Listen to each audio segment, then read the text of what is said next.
Thank you so much for joining us for today's webinar, Replacing FTP Scripts with Managed File Transfer, where we're going to walk through challenges in using manual processes and custom scripts and better methods using secure managed file transfer solutions. I'm here with my co-host, Heath Kath. Heath, are you there? I am. Good morning. Hello, everyone. Good morning. Hello, and before we kick things off, I'm going to just remind everyone we do have today's event scheduled for an hour, and we are recording the event. So following the presentation, you'll be receiving an email with the recording. In addition, we're going to have a survey that'll pop up at the close of the event. And if you'd fill that out for us, it'd give us valuable insights into any feedback that you have. And if you have any questions that weren't answered during the presentation, please feel free to ask them in that survey. Speaking of questions, you're going to see a question pane on the right-hand side of your screen. Feel free during today's event to go ahead and ask any questions that you have there. We do have some team members on the line who will be answering questions, and then we will also, if there's time, answer some of those at the end. All right, let's talk through our agenda for today.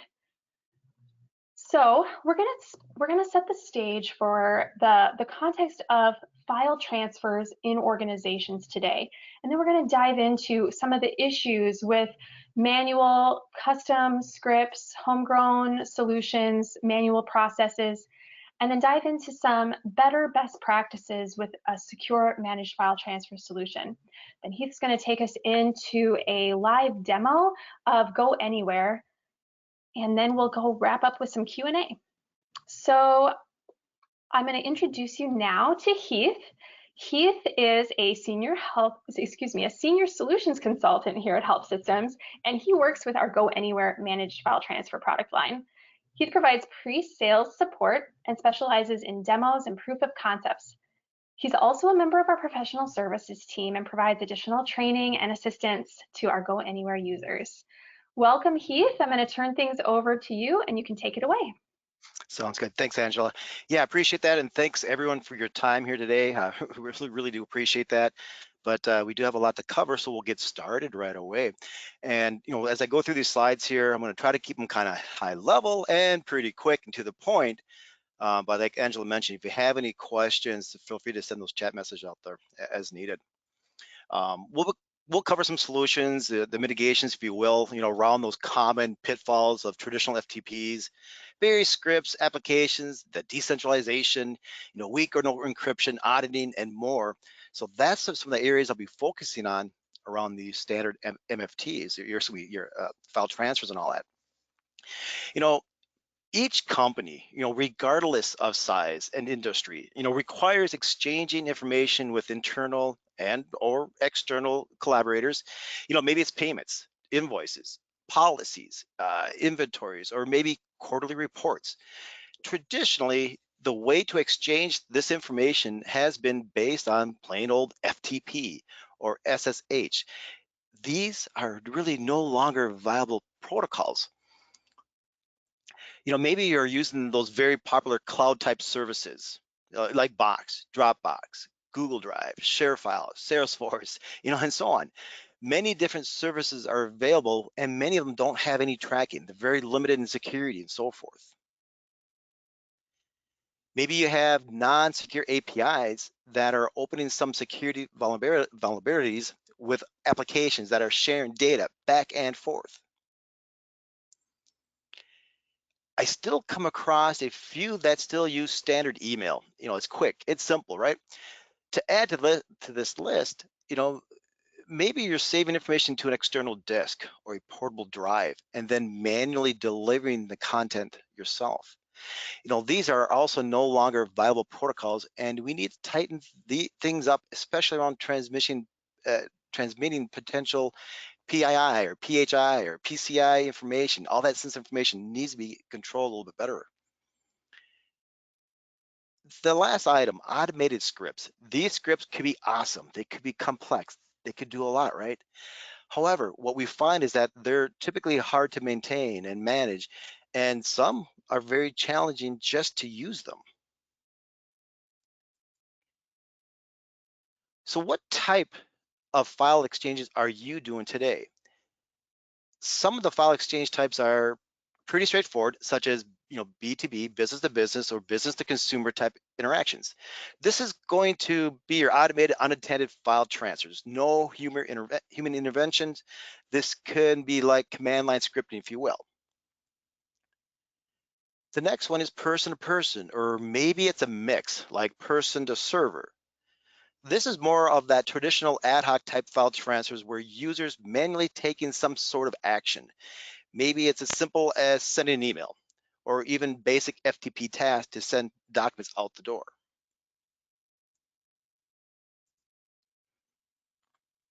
To expand on external file transfers, these file exchanges, we all want, or should I say we all need, to send the documents securely. These actions here listed in the red, those are those basic ones, like FTP, HTTP, and standard email. These methods are the ones that you really should be avoided. We should be leveraging encryption keys so we can get to those green colored arrows up above here, like HTTPS, being able to leverage TLS type of encryption using certificates. And then we have the secure FTP, leveraging some SSH keys to encrypt those files in transit. The next bullet point, we're talking about the end-to-end encryption. This is not only protecting in transit, but also the encryption at rest. We need to be able to protect those documents on the server that they land on. That is, to be automatically encrypted as you sit there at rest. Definitely pay attention to those that are in transit, but a lot of times we forget how important the at-rest encryption is. And we'll kind of cover that a little bit more here in just a little bit. EDI document translation, this is really about those computer to computer or business to business communication that's automated. To get that human interaction out of the processing to deliver invoices or purchase orders and things like that. Many times, these are homegrown solutions that can be difficult to build and maintain. You may also require a special ERP system or another application alongside of it that is going to be quite expensive. A side note, some of the trading partners will require AS2 type file transfers for their EDI files. So that can also add more to that price tag.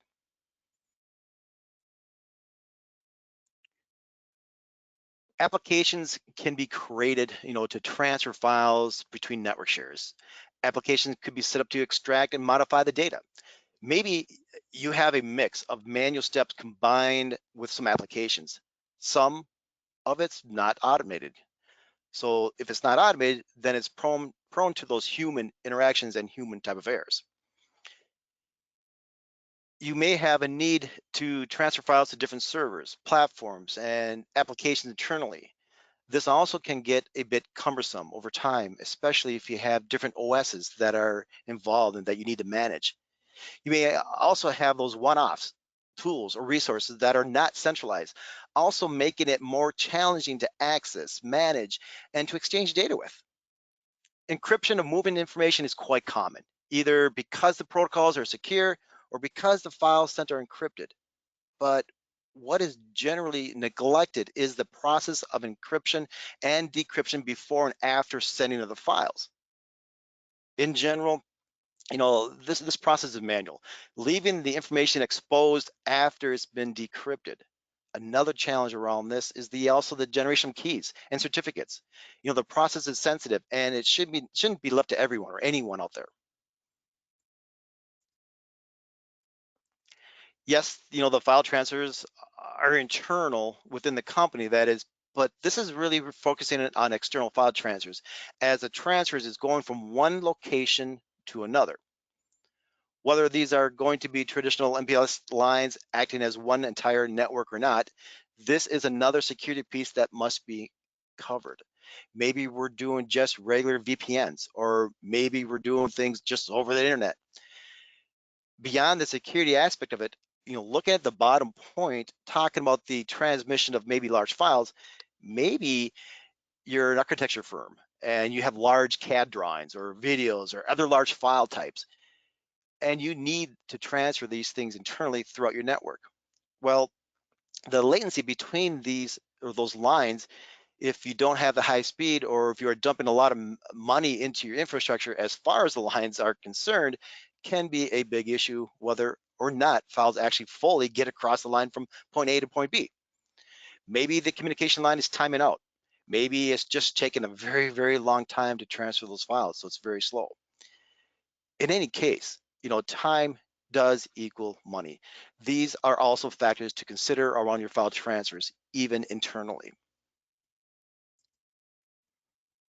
So let's dive into some of those common issues around the homegrown solutions. Picture this, if you will. Data is leaving the firm in all kinds of ways. While the CISO, the Chief Information Security Officer, and the technology group, they need to track all this file movement.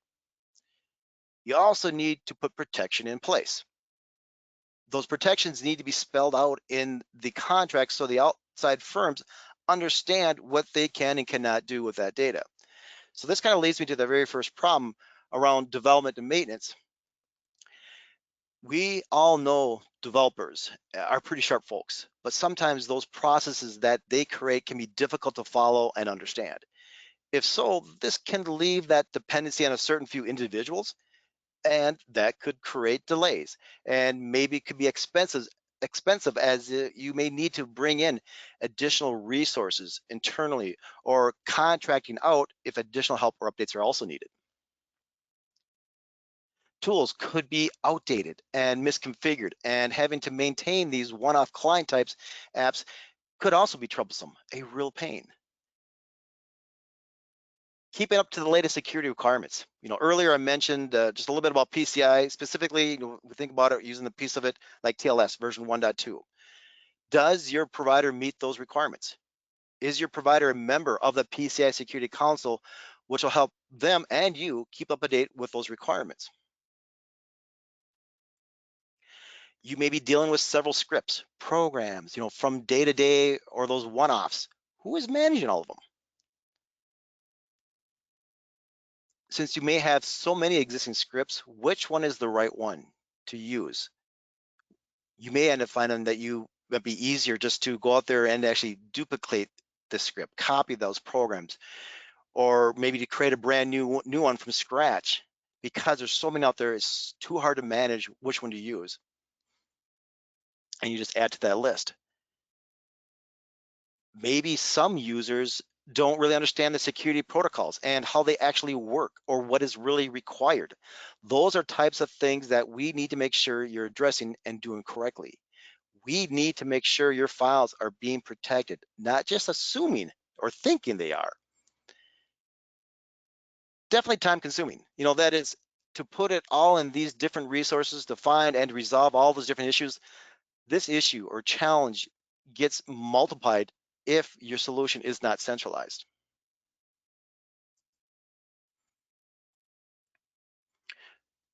Problem number two, administration is decentralized. This is probably one of the biggest challenges within the MFT space. That is not having the one place to go, not having one centralized administration pane of glass to manage all the different movements and data manipulation that you want to do. The administration of complex scripts, multiple tools, and different solutions that you need today. Maybe you have people using a free FTP server, and then someone else using an open PGP studio for their PGP encryption, and somebody else is using something else for their file transfer process. It's a complete mix, or a mess, if you will. Don't forget the mix of protocols. What do your trading partners require? The management of service users. This is the case in the systems and the applications that the users need to use. User management can be a huge problem, whether it's administration user, whether it's the users that connect to your system to do FTP or log into a web client. Not having a centralized place is very difficult to manage them, but also can create security holes as far as creating different service accounts.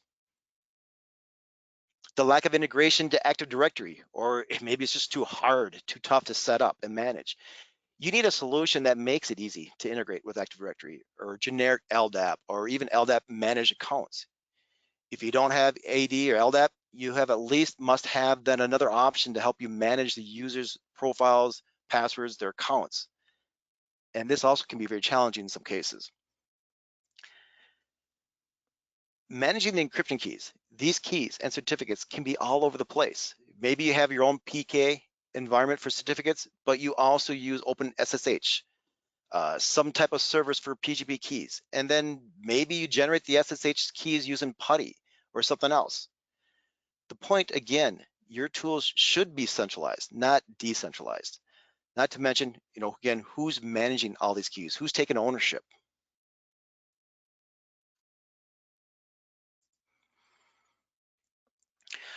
Automation is another limitation that many are faced with. The more that you can automate, the better. The less user interaction, the less things could go wrong. Plus, what if that person who's doing all that manual steps is out of the office? Who has the knowledge and the time to back up that person to run through all those steps? Does your process today have built-in auto retry logic? What if you're doing a file transfer, especially around a large file to a partner, and in midstream, the connection goes down? Maybe their router rebooted or yours. Do you have some auto resume logic built in to pick up where it left off versus starting all over? Or just to make sure the delivery of the file is successful? Do you have simple workflows that you can build and automate your entire file transfer? Usually we see companies building scripts, sometimes several scripts, just to pick up a file, encrypt it, and deliver it. If this is you, you're probably lacking an easy to use graphical user interface, or you're not able to build projects and automatic workflow for your file movement. Limited controls of secure file movements. Maybe you're putting files into the hands of other users that really don't understand the sensitivity of the data. You're depending on them to know that it's sensitive, and you're assuming that they will use that secure method, like secure mail tool they have, or hoping they will use some secure method of pushing that file out. Do they really know how to encrypt with PGP? And if so, are they using the correct key? All of these is around manual steps. And because it's manual, it's also very risky. Many times we hear that encryption and decryption are still a manual process, and it's a lot of work. It's a pain in the rear, to be blunt. The problem number 4 is around the lack of auditing and notifications. Lacking or no centralized audit trails. You should be able to verify easily if a file was transferred and how it was delivered. Your solutions to view the audit logs should be easy accessible. You should be able to define how long to keep the logs and where to keep them even. Lacking a full audit trail. What if you're getting audited and your audit logs are only partial or incomplete? Will you pass the audit? Can you show the detailed information about who sent the file, who you sent it to, what method, etc.? Where is that proof that you need for that auditor? To dive a little bit deeper around auditors, heck, maybe even end users, can you quickly and easily show what files were delivered or received? Can you search through your audit trails for just a particular file? Another challenge for many current solutions is that they're lacking good and automated alerts. Maybe those alerts are by email or to send a text message out. I will assume that you would rather know what is going on now versus finding out later. Maybe several hours later that documents were not being processed and delivered. Maybe you have SLAs. You're expecting a file by a certain time. A process to move a file didn't happen on time, and so forth. Many solutions lack the ability to define those SLAs to be able to inform you if a condition was met or not met. Another issue is that many are unable to meet those requirements around strict security policies. Complying with state privacy laws, you may have HIPAA, PCI, SOX, ISO, GLBA compliances that you are required to meet, but currently your solutions really don't help much. The fifth common issue is around security, or should I say the lack of. Definitely a very viable and important concern to have. When we talk about encryption, this is where we're going beyond the title of the webinar. Let's replace FTP scripts. First, FTP is known to several as the older or outdated protocol. Many may have some deep hooks in FTP, and we do understand that, but FTP really is not a safe protocol to use for file transfers. This can be a viable point for many of you guys as a main problem. The files are sent out not using an encrypted channel, nor are the files encrypted like with PGP. So the recommendation is really try to get away from FTP if possible. You may have algorithms that are vulnerable to hackers, or some have some scripts. These scripts may have some profile passwords that are stored in there, and those passwords are stored in the clear. So now you and others can easily read them. If you do use encryption like PGP, your solution might be lacking the capability to help you manage the keys and certificates. Thus, you may have to rely on other applications or a third party for those. Access management, the current solution may not have built-in segregation of duties. Do you have a need to regulate, control the type of connection given or allowed, maybe by branch, a team, maybe by department? Many tools are lacking the ability to manage and control these users. Focusing on our administrators, these admin users, how are they segregated? Do you have different RBAC roles that can be assigned to their profile, really controlling what they can see and do? So depending upon what that person needs to see and needs to access, can you really define and control this? Can you easily and automatically disable or deactivate a user profile? Maybe too many invalid login attempts. Maybe the profile was inactive for too many days, such as you hit 180 days, it's automatically disabled. Do you have strict password policy?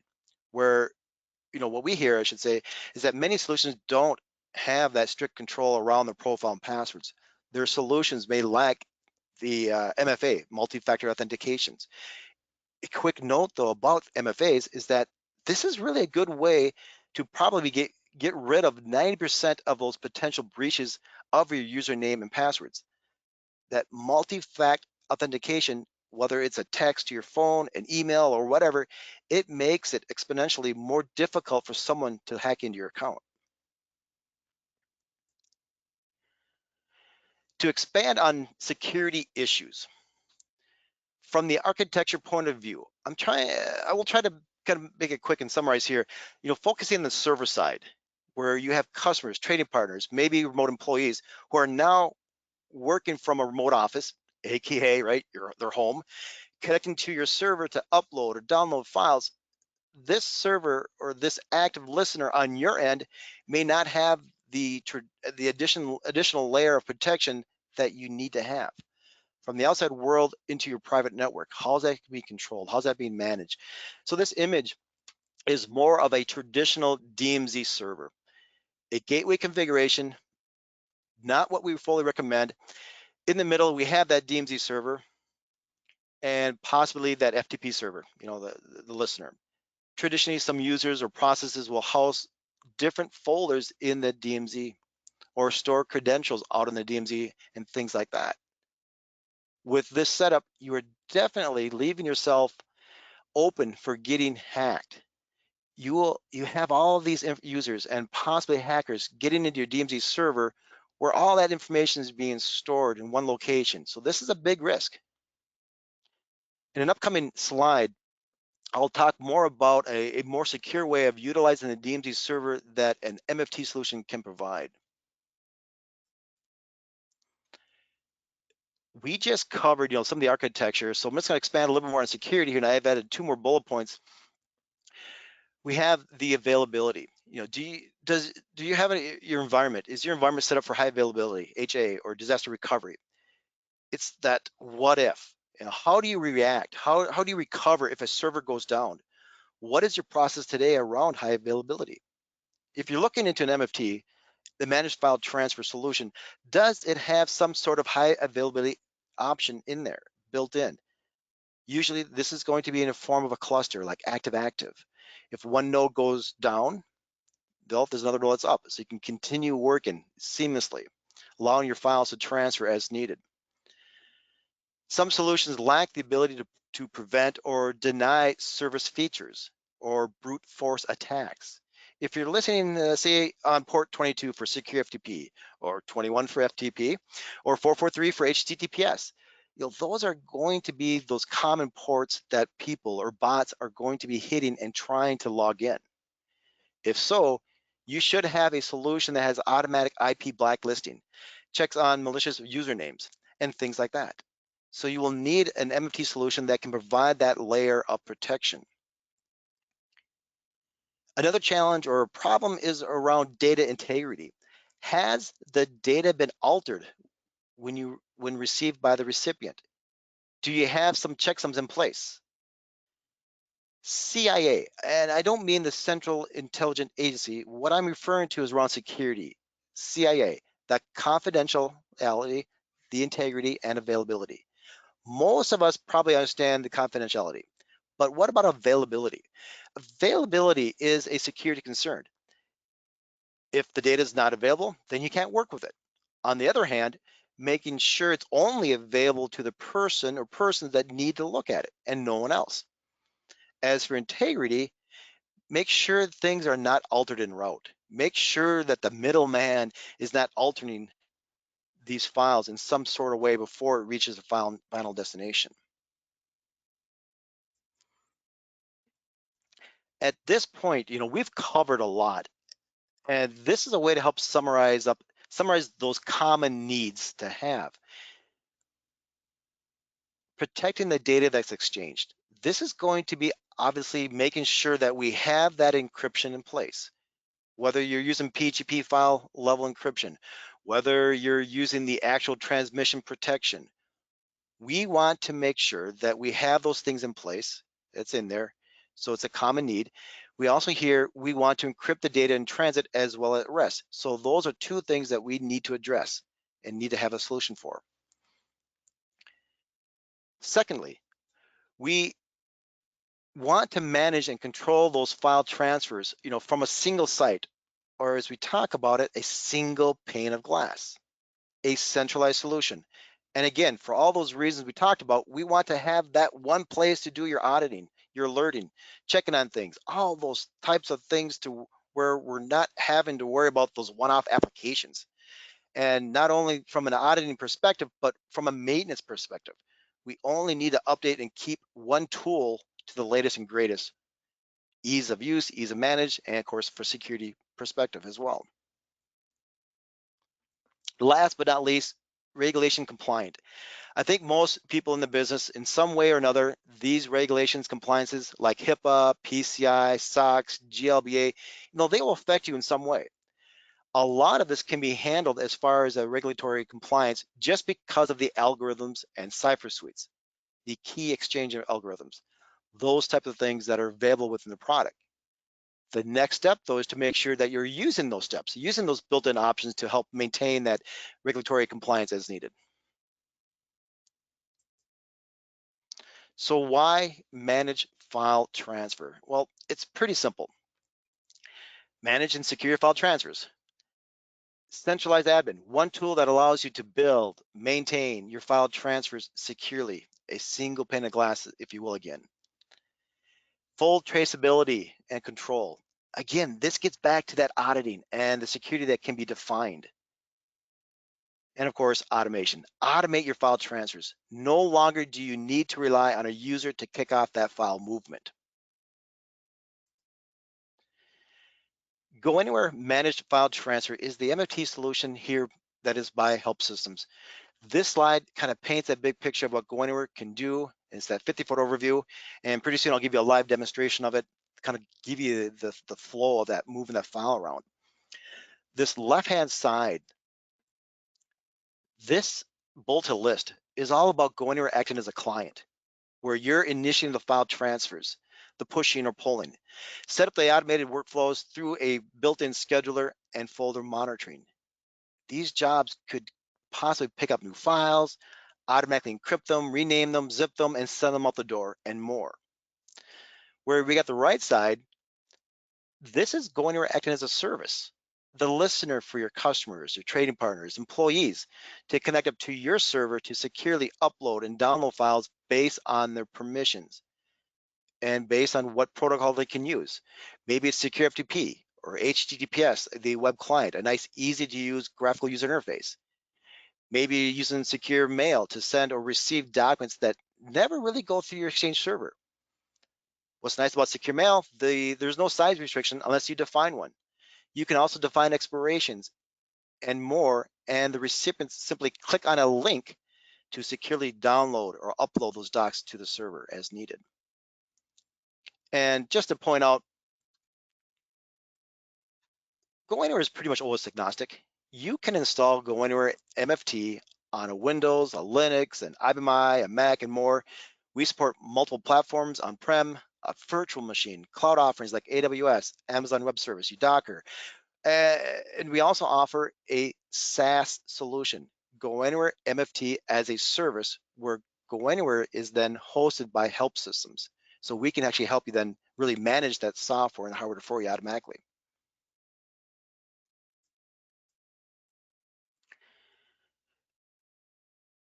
GoAnywhere MFT here, it's a modern solution. It's a web-based application for administration and for the users. Besides being a centralized solution, we continue to push out 3 to 4 major releases each year with several updates in between. So we're always improving the solution. You'll find that it's also very easy to deploy. In fact, you can download, install, and have GoAnywhere up and running in usually less than 10 minutes. Easy to use for updates, upgrades, enablement of features. You will find that it's easy to manage the application as well as the users.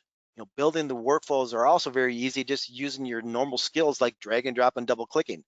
You don't need to continue writing time-consuming scripts. GoAnywhere is a Java-based application. It doesn't get the hooks into the OS. That's why we're able to be OS agnostic. But also, you don't have to tinker with the registry and things like that. It's really easy to install, create clusters, configure the high availability, the environment that may be needed. But then once you have it installed on your OS, whatever flavor it might be, you can then use the browser of your choice, i.e. Firefox, Chrome, or whatever. And the extensibility. This is more towards the user's configurations, requirements, and the flexible pricing. GoAnywhere is modular or feature-based application, so you only need to pay for what you need. You have options around licensing like perpetual, where you pay for it and you own it, or with a subscription model and you just pay for the maintenance from there on out. You can have unlimited users, transfers, file sizes, stuff like that. So we don't add additional cost to you along the way as you're working with the product, as you're working with all the different number of transfers. Again, there's no limit to the transfers either.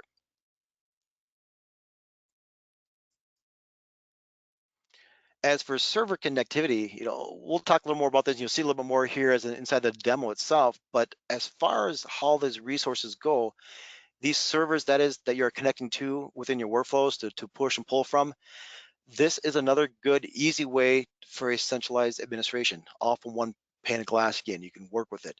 So not only are you going to be able to have the ability to manage the file transfer solution, in our case, GoAnywhere, you can also define these resources right there so you can easily reach out to those servers using different protocols and services to leverage their functionality, bringing it in-house with GoAnywhere, that centralized solution.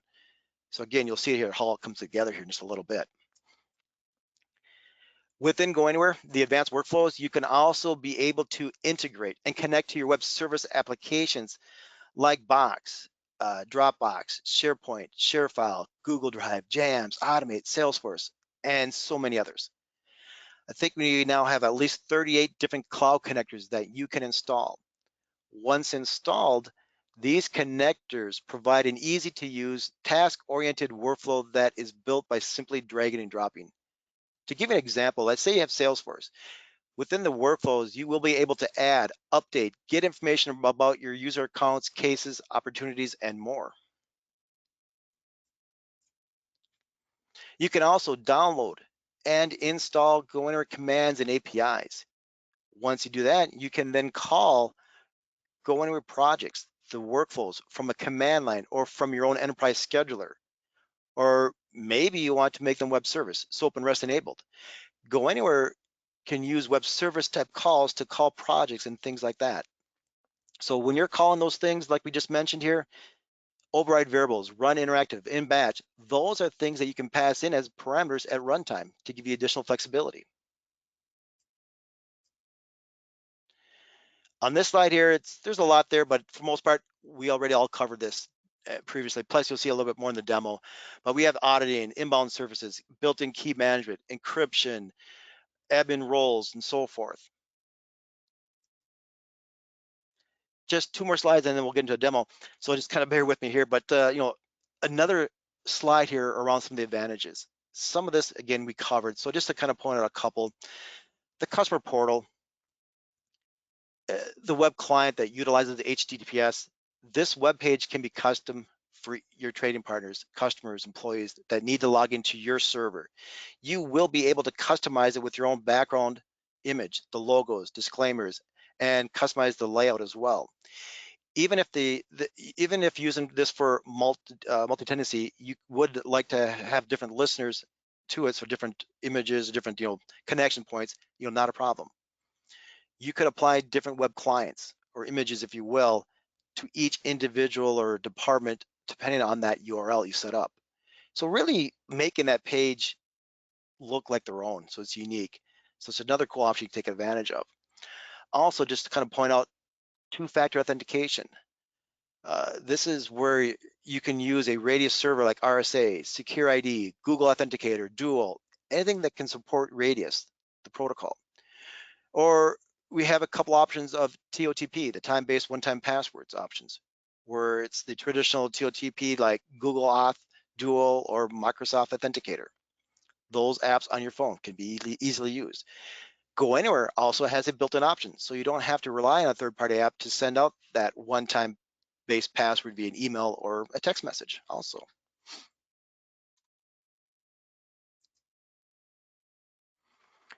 All right, my last slide here, then a quick demonstration, but we know most IT professionals want credible third-party evaluations to help you find the best MFT solution for your organization. Infotech Research Group released their 2020 MFT Data Quadrant Report earlier this year. That is based on customer feedback on over 30 leading MFT solutions taken from software.com or softwarereviews.com.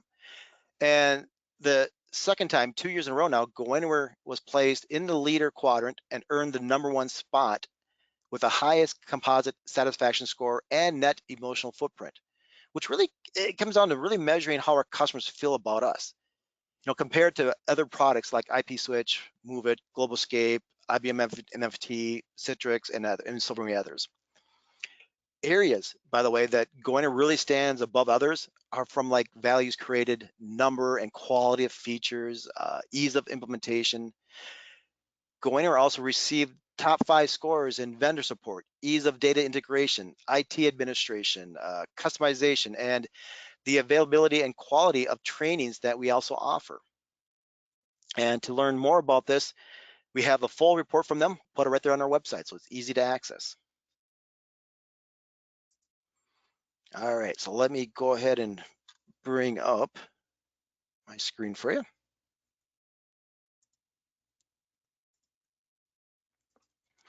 All right.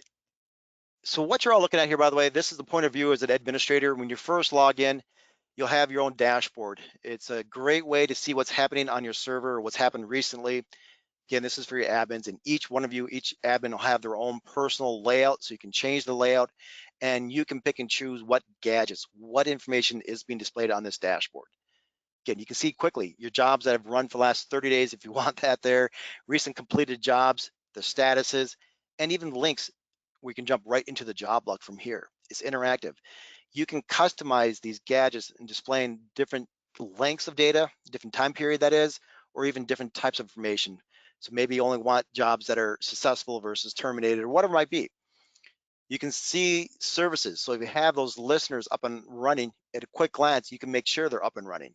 They're all started here. Great. Quick links for navigation, or you can just use that bar right there on top, whatever you prefer. Tracking the users, the number of transfers they have, users that are currently logged in, unresolved jobs, file movements, all these different gadgets can be easily and quickly put into your dashboard. All right, just kind of break it down a little bit because the time-wise here, I want to get through everything for you. At a high level here, we have two types of users. The administrator, that's me right now logged in. Your admins, they're here to help you can set up, go anywhere, manage the users, set up those workflows, etc. You have different templates and groups to help manage them. And of course, you can define certain roles to those admins. There's 18 RBAC roles out of the box. As you can see, we have quite a few of them. You can define an admin to be just an auditor, to view the logs, an admin to just to be able to run the projects or to design the projects, those workflows. I even have one down here that you have the web user manager, but based on another user request, they wanted to set up an admin who could only reset a user's profile, not make any other changes to it. So here I've actually created this granular role. I got some different admins that can do it, but under permissions, I have web users, and you can see the only options they can do is actually view that the web user, and reset their password. So again, you can actually define granular roles if needed. Let me show you an example of one of my admin profiles. I'll pick on my own initially here. Let's go down to, actually I'll grab this one. Because we do support, the dual factor, the MFA and all that, dual factor authentication. This one's set up for that. And comes down to, first of all, here are the roles that this admin can do. He can only work with the dashboards, and he's also product administrator. So again, you can lock down what these admins can see and what they can do within the product. But I want to kind of show you this one-time password. And let me do this. Let me bring up, there it is. All right.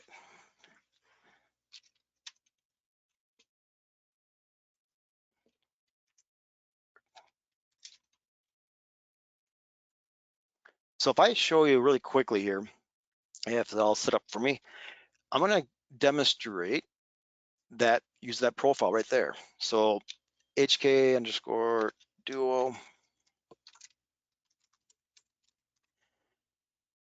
You can see this has popped up. This is set up to use the one that's built into Go Anywhere to be able to email or send a quick text message out with that number. Hit send. If all goes well, I should get a quick text message. And I got it.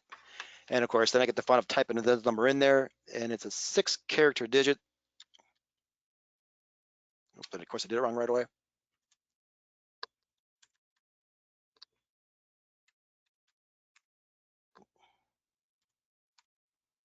Oops, and I did it wrong. Let's try that again.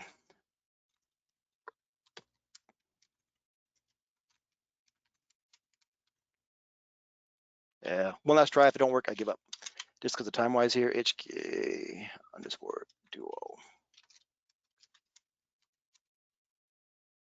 All right, sorry about that. A live demo, that's what happens here.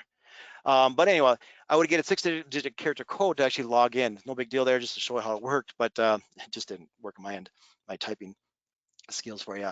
As a new user, first-time user that is, you would actually have a barcode you can scan into your device there. So it's pretty easy to get set up and all that. But again, that multi-factor authentication is pretty easy to use and take advantage of.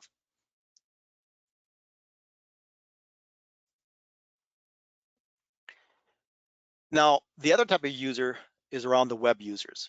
Web users become a high or global term. It's about your users, your customers, your vendors, whoever it might be that are connecting to your server. They may be using FileZilla or an application or utilizing our web, through HTTPS. And once they're in there, just like before, by the way, you have templates and groups. You have different login settings you can define, by the way, just to show it to you quickly. This applies for both admin and end user. The one-time password, time-based password radius, single sign-on, login method, routing. So you have different options there too that you can set up and utilize. You also have different login methods that you can set up and define and associate these with your users for both the admins and end users. So if you have Active Directory, LDAP, or RC Ready, not a problem. Plus, as I mentioned, we have a built-in database also to help you manage those profile and passwords. As a web user, once you set them up, again, these users are those that you're allowing to walk through to be able to connect up to your server, to upload files, download files, etc. And if I pick on one of my users on this server, we'll call him the best user. So your trading partner, a customer, a vendor, whoever's coming in, you're going to define who they are and what they can do once they log in. So as this particular user right now, you have information about who they are on that screen there, how they must authenticate. Again, that do they require, or are you using Active Directory? Are they being managed by Go Anywhere, et cetera? But it comes down to really two main tabs, I'd say, in here in the sense of setup. Get your features. What are the protocols can this particular user use to connect to your server? You may have everything up and running on your end there, but you can lock it down so that this particular user can only use HTTPS and secure FTP. It's up to you. And at that point, what features, what modules of Go Anywhere do you have installed that they can use? So this user is actually set up to use secure folders, secure mail, and also be able to view their own activity report. All right.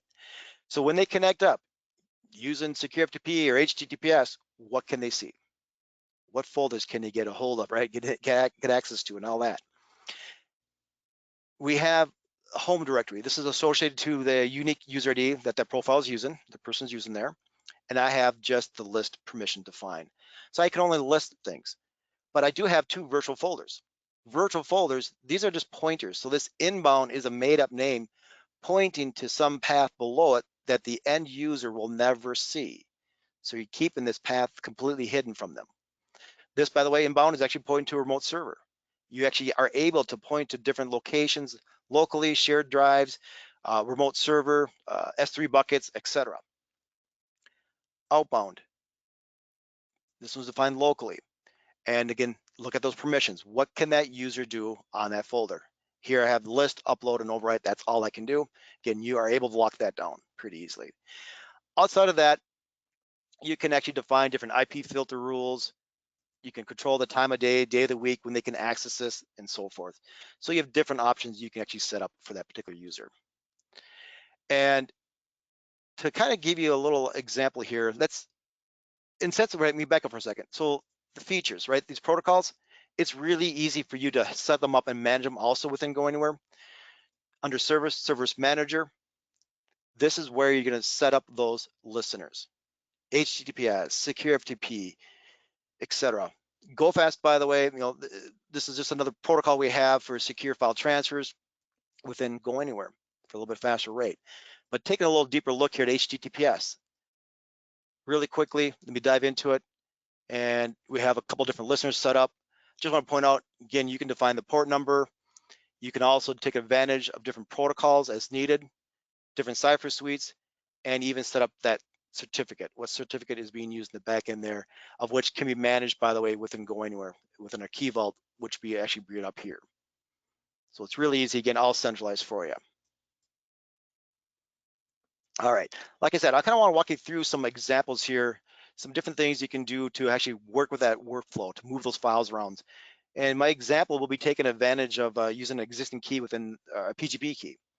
So under encryption KMS, first of all, just to think about your that listener, the HTTPS one I just showed you, just to go back for that for a quick second, I can come in here, I can actually search for that particular certificate and the key pair that I've set up for that. And here it is right there for you. So you can see those certificates are right there. And once you, by the way, once you create them, you can add them or import them. You're able then to leverage those certificates, those keys really easy within Go Anywhere. If I back up for a quick second, let's say you have some PGP keys, ones that you need to use for encryption or decryption, depending on which way you're going, it's right there for you. So here we have those PGP keys right there for you. You can easily, again, create your own key pairs. You can import your existing your existing keys or your trading partner's public key that you need to use. All right, so here's my little story for you today here, guys. Let's picture this here. I'm going to set up what we call a monitor. And let me go ahead and zoom in a little bit. All right, so inside the workflows, again, the projects are really your file movement. We'll get a little more into that here in just a little bit. I'll walk you through one. But in sense of automation, what I'm going to demonstrate here is the ability to actually monitor a folder for a document or documents being dropped off. And I have one out there right now. It looks like it's active. I can make sure of it just really quickly. Yep, it is active. Let me walk you through it. Here you can see it's active there as well. you're able to monitor a local folder, a network share folder, even a remote server, like through secure FTP resource. We're going to monitor a folder. In this example, we got this daily reports. We're going to be looking for some type of event. Since this has started, or since the last time I checked, has anything been created or modified? Created, modified, or deleted? Or kind of a high thing here, does anything exist? In my example here, does anything exist with this file naming pattern? All right, so you can actually define a wildcard if needed. You can also define a regular expression. How often you're checking that folder. You can define how often you want to check. I'm going from 5 a.m. to 6 p.m. I'm checking every 15 seconds, but maybe more realistic, you can check every 5 minutes, every 10 minutes, every hour, whatever you need to do there. We're looking for a document, several documents, and this one here is a file list variable, so we can actually pick up one or several files in that document we're monitoring. It'll keep track of those through a variable called files. Files will be passed to a project. That project will do something then with those files that meet your criteria. Advanced, we want to make sure there's no locks in the file, so we can check for actual local file locks or a secondary snapshot. Email notification. If this monitor itself fails to run, maybe that folder you're monitoring has been renamed or deleted, or a remote server is the connection is down, so you can't connect to it. You can be notified. Project success, failures, you can be notified, even an SLA. If by 6 p.m., as I have said here, if no files wherever were found were received there, you can be notified, okay? So we're monitoring a folder, and let me show you this. Let's see if I can get to it. Bear with me here. All right, and so here's what we're doing. We're actually monitoring this folder right here for those documents. And I do have a couple documents here I can grab. You may have users creating documents. You may have a process, an application, a job that's going to, push those files there. Try that again. All right, I'm not sure what's doing here. I think it might be trying to open it on me.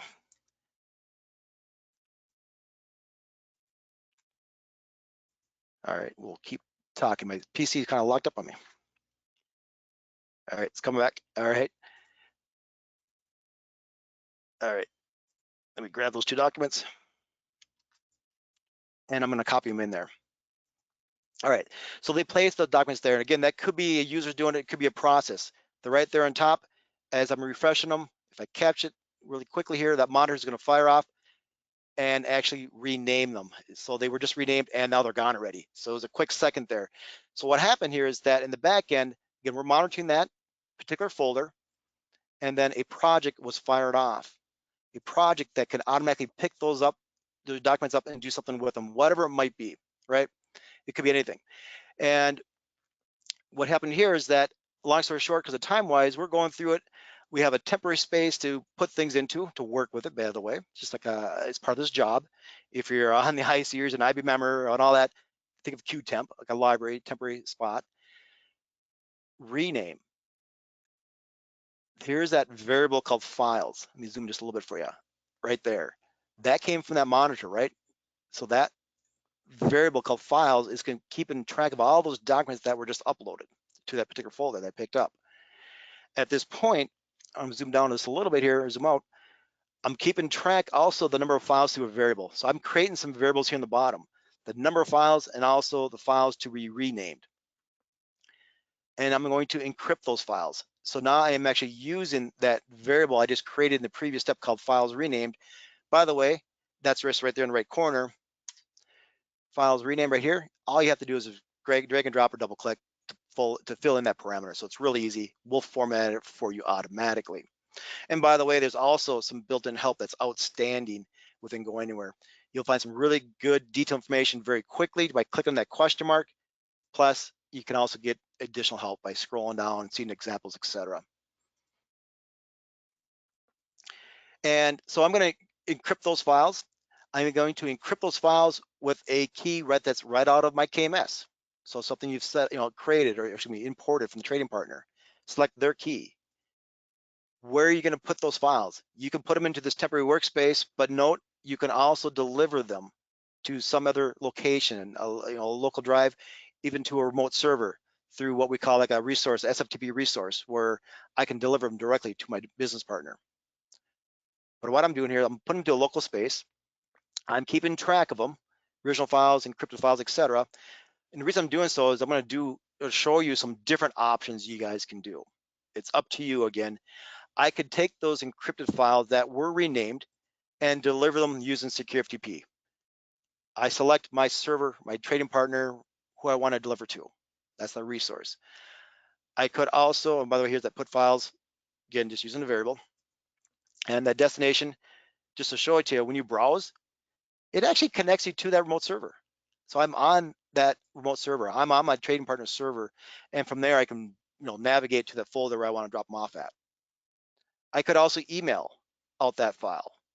Here we have some information, the body of the email, the number of files, a list of files that was encrypted, and also the attachment of the encrypted files. Maybe you want to archive the files, move them to another folder after you deliver them. You can do that as well. You can do a move, you can do another put, whatever it is, up to you guys, really easily.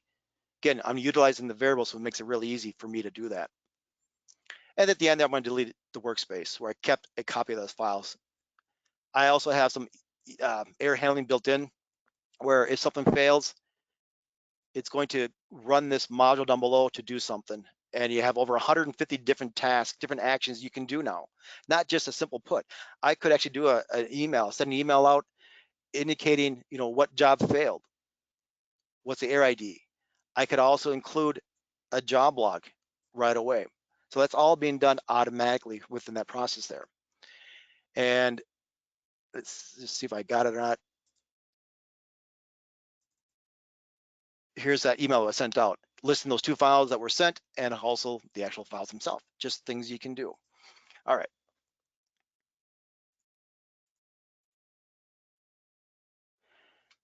So that's one little example there.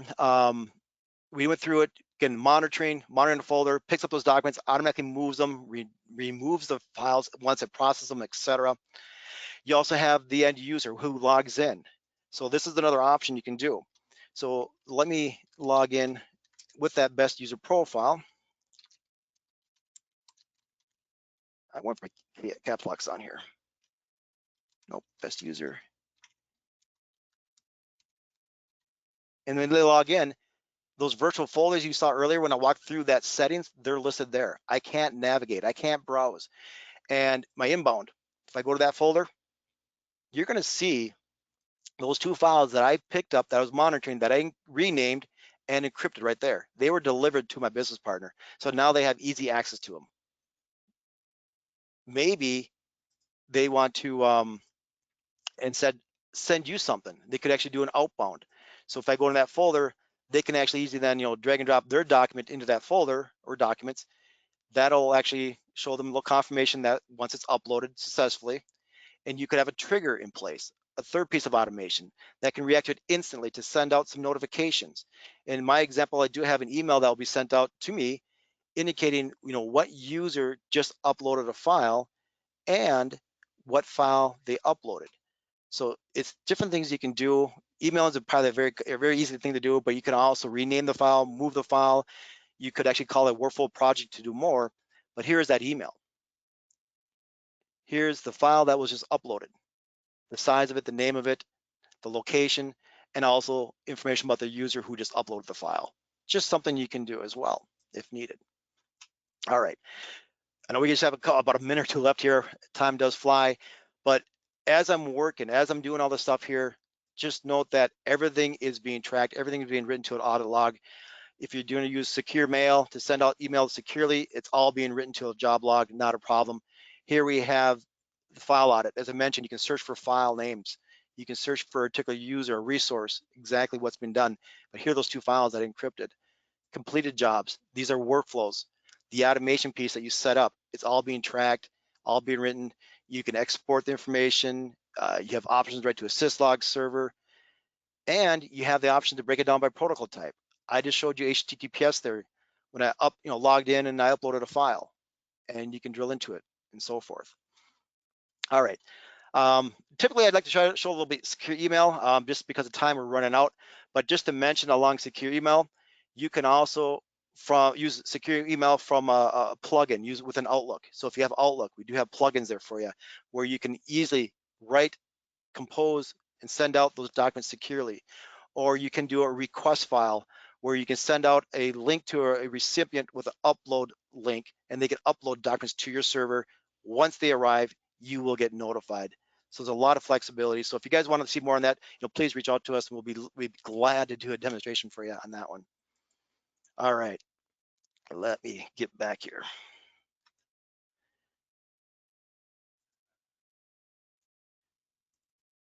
Okay, trying to go to the next page, and it's hidden. There my options are. All right, so at this point, again, we went through a lot, but again, there's a lot more we can do, and I'll kind of hand things over to Angela to kind of wrap up here for us. Yeah, excellent. Excellent job, Keith. Thank you so much. So I know Joe's been busy online here answering a lot of your questions already. I think we have almost all of them answered.